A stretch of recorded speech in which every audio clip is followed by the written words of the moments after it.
Baiklah, assalamualaikum warahmatullahi wabarakatuh. Nama saya Bima Wardana. Saya dari kelompok 4 ingin mempresentasikan individu materi dari kelompok 4 dalam bentuk PowerPoint. Baiklah, di sini materi kami yaitu Cummins clustering. Cummins yaitu konsep dasar dari Cummins adalah pencarian pusat cluster secara iteratif. Yang kedua, pusat cluster ditetapkan berdasarkan jarak setiap data ke pusat cluster. Yang ketiga, proses clustering dimulai dengan mengidentifikasi data yang akan dikluster, dengan N adalah jumlah data yang akan dikluster dan M adalah jumlah variabel. Pada awal iterasi, pusat setiap cluster ditetapkan secara bebas atau sembarang.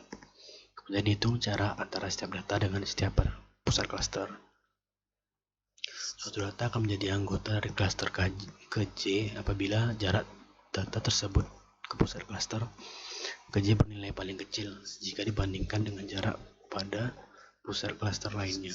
Selanjutnya, kelompokan data-data yang menjadi anggota pada setiap clustering. Selanjutnya, nilai pusat cluster yang baru dapat dihitung dengan cara mencari nilai rata-rata dari data-data yang menjadi anggota pada cluster tersebut dengan rumus yang di sini. Algoritma dari cluster Cummins. Tentukan jumlah cluster K, tetapkan pusat cluster sembarang, hitung jarak setiap data ke pusat cluster, kelompokkan data ke dalam cluster dengan jarak paling pendek, hitung pusat cluster, ulangi langkah 2 sampai 4 hingga sudah tidak ada lagi data yang berpindah ke cluster yang lain. Cummins clustering yaitu Cummins clustering adalah salah satu algoritma analisis cluster atau cluster analisis non-hierarki. Analisis cluster merupakan salah satu alat yang mengelompokkan data berdasarkan variabel atau fitur.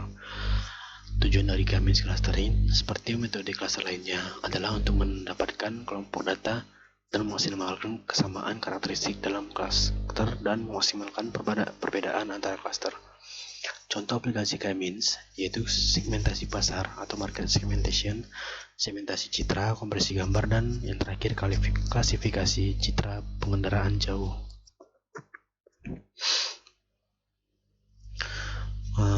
Selanjutnya, kelemahan dari Cummins yaitu bila jumlah data tidak terlalu banyak, mudah menentukan cluster awal. Yang kedua, jumlah cluster sebanyak K harus ditentukan sebelum dilakukan perhitungan.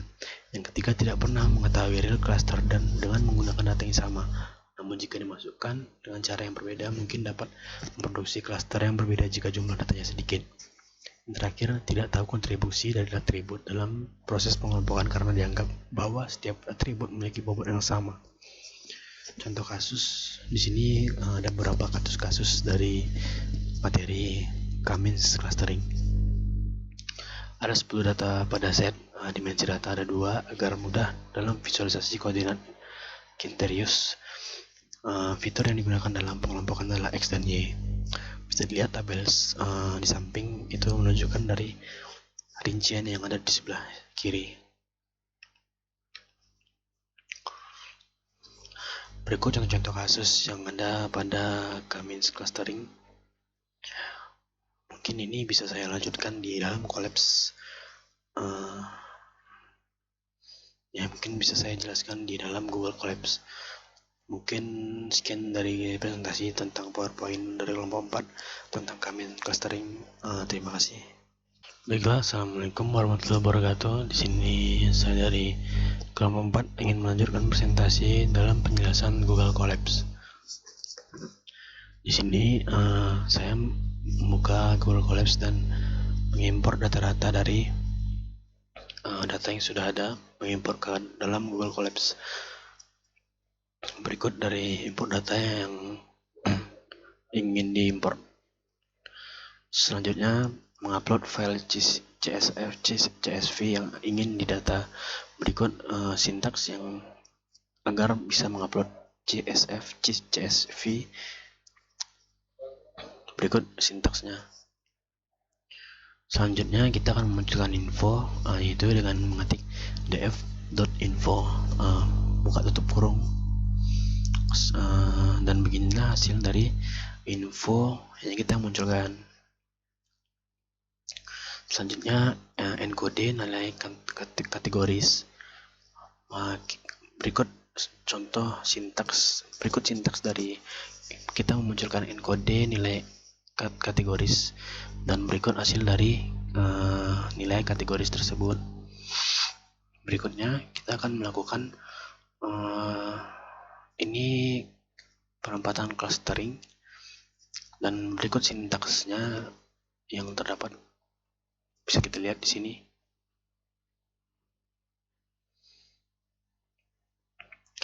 Nah, yang ini selanjutnya kita akan menampilkan tabel untuk predik di dalam head cluster dalam data yang sudah kita import tadi. Selanjutnya kita akan melakukan pemunculan seperti garis di sini. Maka sintaksnya seperti ini: plt.plot buka kurung km.cluster garis bawah centers underscore tutup kurung, dan berikut hasil dari plot tersebut. Selanjutnya menampilkan centroid menggunakan library matplotlib. Berikut sintaksnya yang bisa kita ketik, dan berikut hasil dari sintaks tersebut, dan berikut tampilan dari centroid menggunakan library matplotlib. Selanjutnya kita menentukan nilai X. Berikut sintaksnya, dan inilah hasil dari kita tentukan nilai X tersebut. Selanjutnya kita menentukan nilai KLBO-nya. Yang pertama kita import, kita ketikkan from skyrim learn .cluster import Kamins. Ini udah bisa diubah sesuai dengan materi masing-masing, dan import plot ini sesuai dengan data masing-masing. Berikut hasil dari elbow tersebut. Yang selanjutnya kita lanjutkan menerapkan nilai K. Berikut sintaksnya, dan melanjutkan dengan melakukan visualisasi. Bisa dilihat di sini ada sintaksnya.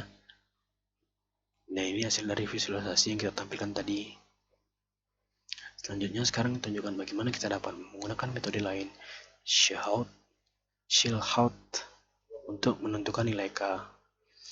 Bisa dilihat ini sintaks dari cara memunculkan metode shilhout, dan ini hasil dari sintaks tersebut untuk menampilkan shilhout. Sini terlihat bahwa shilhout score sangat lengkap. Dan selanjutnya kita melakukan korelasikan nilai HS dan abusif-nya. Berikut sintaksnya, dan inilah hasil dari abusif dan nilai HS-nya. Selanjutnya kita melakukan performa, import dari data dan masukkan cluster. Langsung selanjutnya lalu menggunakan dua variabel untuk contoh ini, kita bisa memakai dengan cluster Kamins fit di sini, dan hasilnya akan seperti ini.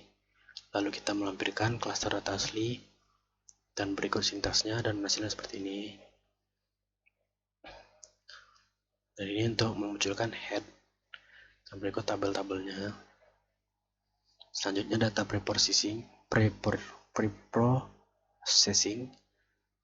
Berikut sintaksnya, kita mengimport datanya, memasukkan Kamins dokumen dari tweet. Ini dari data yang sudah kita import tadi. Mungkin kalau misalnya kalian menggunakan data yang beda, dia bisa diubah dalam nama datanya.